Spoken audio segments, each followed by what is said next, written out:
La voix provenait d'une plaque métallique oblongue, semblable à un miroir terni, qui faisait partie de la surface du mur de droite. L'instrument, que l'on appelait le télécran, pouvait être baissé, mais il n'y avait aucun moyen de l'éteindre complètement. Le télécran recevait et transmettait des informations simultanément. Tout son émis par Winston, au-delà d'un très faible murmure, est capté par l'appareil. De plus, tant qu'il restait dans le champ de vision de la plaque métallique, il pouvait être vu en plus d'être entendu. Il n'y avait bien sûr aucun moyen de savoir si l'on était observé, quel que soit le moment de la journée.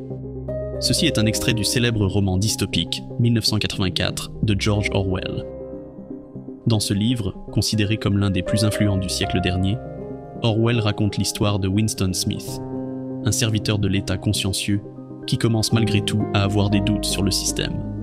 La surveillance constante des télécrans, des micros partout, des affiches de propagande, et quand tout cela ne fonctionne pas, des concitoyens qui attendent de vous dénoncer sans la moindre hésitation. Winston, comme tous les autres personnages du roman, vit dans un monde où les moments d'intimité et de vie privée sont seulement autorisés de manière superficielle. Ce qu'il n'a pas le droit d'avoir, cependant, est une pensée privée et personnelle. Au fur et à mesure que ces pensées subversives prennent de plus en plus de place dans sa tête, Winston se rend compte que le monde dans lequel il vit est à peine supportable. Tout dans la société a été conçu pour détecter le moindre signe d'illégalité, même une pensée interdite. C'est bel et bien une dystopie. Publié en 1949, on pourrait se dire que ce roman ressemble plus à cette époque de l'histoire qu'à la nôtre, au régime de Staline ou de Mussolini, et c'est bien le cas. Le contrôle absolu des masses, le désir dictatorial de toujours rester en guerre, l'attente d'obéissance inébranlable de la part du peuple. Pourtant, les ventes de ce livre ont explosé ces dernières années. Bien sûr, certains pays en interdisant la vente, et je vous laisse deviner lesquels. Mais la vraie question, c'est pourquoi les ventes ont-elles grimpé en flèche ces derniers temps? L'époque dont parlait Orwell est-elle vraiment arrivée? Les fuites Snowden en 2013 sont ce qui a attiré l'attention de la population générale sur la question de la surveillance constante. Consultant en sécurité informatique de la NSA, Edward Snowden avait divulgué des fichiers montrant que la NSA avait largement outrepassé et abusé de ses pouvoirs qui lui avaient été accordés à la suite des attentats du 11 septembre. Au lieu de se contenter de demander des renseignements sur des suspects criminels, les enquêtes ont révélé que la NSA a demandé à des entreprises technologiques des informations sur des passants. Par exemple, des gens qui ont appelé des gens qui ont appelé des gens qui ont appelé le suspect. Pour chaque cible sur laquelle la NSA s'est penchée, elle a recueilli des données sur 10 passants, dont beaucoup n'étaient que des citoyens américains lambda. Il a également été révélé que la NSA avait recueilli des données sur les enregistrements téléphoniques de millions de clients américains, par la société Verizon. Ces défenseurs ont fait valoir qu'il ne s'agissait pas d'informations privées, mais simplement du type d'informations que l'on trouve sur la facture de téléphone d'une personne, genre combien d'appels ont été passés quand ils l'ont été. Ce type de données est souvent appelé métadonnées, ou données sur les données. Au lieu d'enregistrer le contenu de la conversation téléphonique, ces enregistrements ne stockent que les détails de l'appel téléphonique. Cela peut sembler inutile à certains. Mais il y a un hic. Si c'était le cas, ils ne dépenseraient pas de ressources pour les collecter. Ce type de données peut être utilisé pour créer un profil très détaillé d'une personne, tout comme si l'on faisait défiler la page Facebook d'une personne. Le programme Pegasus a également attiré l'attention des médias ces dernières années. Un logiciel espion de pointe développé par un groupe israélien qui peut pirater les systèmes d'exploitation mobile les plus récents. Pegasus infecte les téléphones de ses cibles en utilisant un certain nombre de vulnérabilités au lieu de s'attaquer à une seule. Certains des hacks de Pegasus sont zéro clic, ce qui veut dire qu'ils ne nécessitent aucune interaction de la part de l'utilisateur. Il peut prétendument rendre le désormais célèbre cryptage de bout en bout de WhatsApp complètement inutile.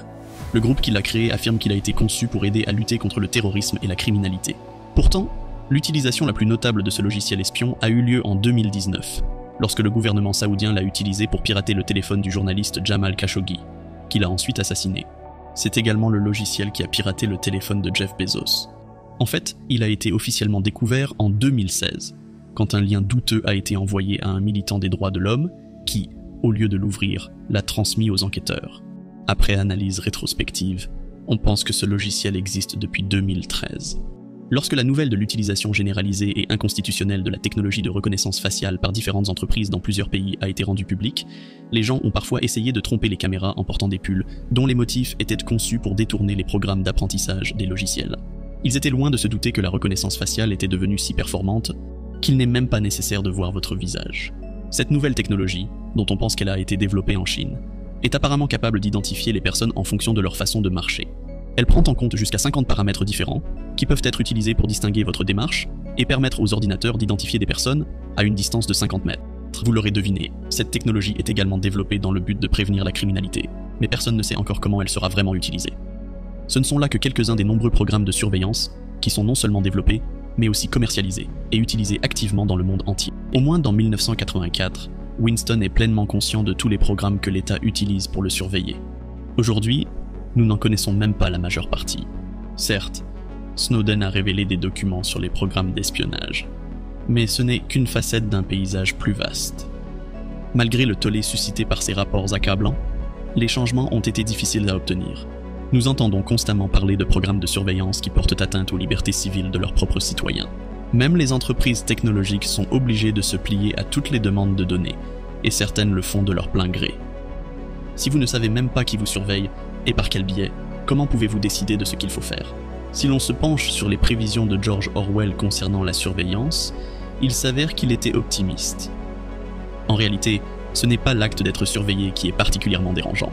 C'est plutôt la paranoïa de se sentir surveillé, alors que l'on ne peut prouver si c'est vrai ou faux. Si vous n'avez rien à cacher, vous n'avez rien à craindre, dit-on. Cependant, un gouvernement qui se préoccupe aujourd'hui des criminels pourrait demain se préoccuper davantage de ses adversaires politiques. Un gouvernement qui se préoccupe aujourd'hui de ses adversaires politiques pourrait demain se préoccuper des universitaires. La liste continue. Cela étant dit, tout n'est pas noir. Le problème avec l'économie actuelle, du moins dans une grande partie du monde occidental, c'est que l'acte de faire du profit peut vraiment être utilisé pour armer n'importe quel intérêt, le bon comme le mauvais. Dans notre cas, après avoir pris conscience de ce qui se passait, les gens ont consciemment commencé à choisir des produits qui mettent l'accent sur la protection de la vie privée. Maintenant, savoir si ces privilèges en matière de vie privée sont réellement en mesure de nous protéger est une toute autre question. La vie privée est passée du statut de droit de l'homme à celui de caractéristiques souhaitables.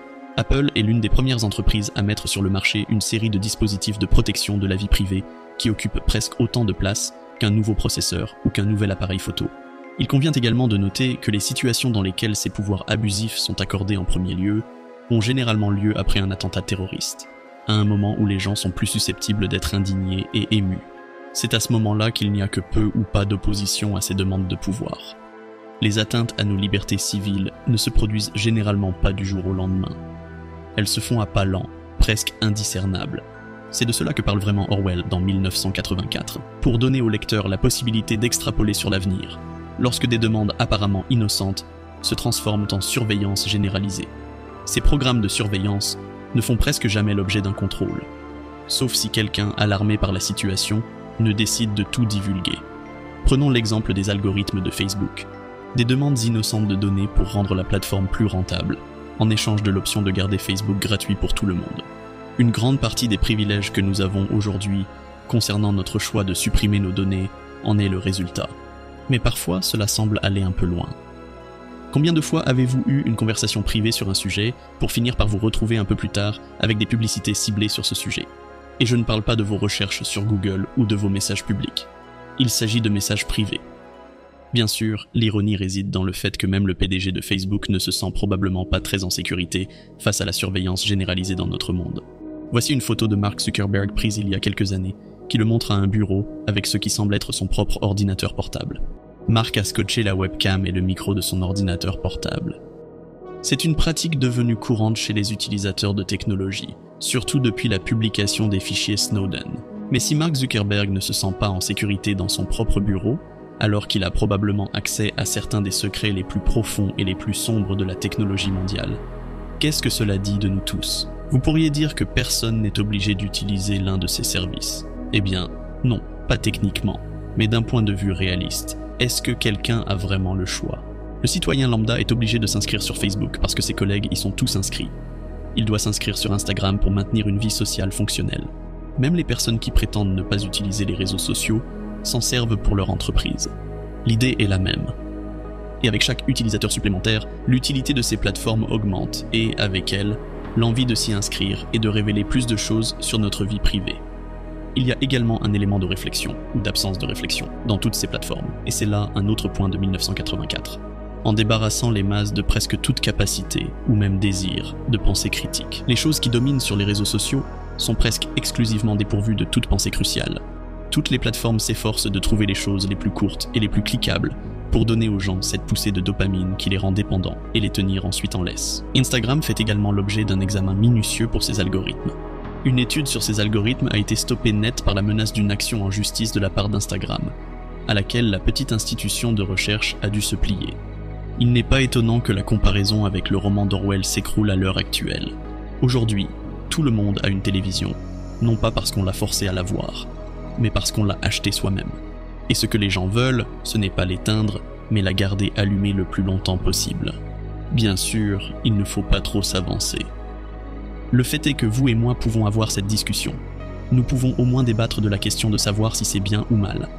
La question de savoir si quelque chose est fait contre tout ça est, en fin de compte, est un tout autre débat. Mais au moins, la conversation peut avoir lieu. En soi, c'est un signe d'espoir que notre monde n'en est pas encore là. En vérité, malgré une ressemblance difficile à ignorer, Orwell ne parle pas de notre époque, ni d'aucune époque en particulier. Il parle du désir inné des personnes au pouvoir de rester au pouvoir et, de manière presque égale, du désir inné de se rebeller contre ce pouvoir. C'est un bras de fer qui restera intemporel, tout comme son livre. Tant que nous sommes au courant et que nous pouvons en parler, nous avons une chance de nous battre. Alors, allez-y, réfléchissez. Ce n'est pas un crime contre la pensée, pour le moment.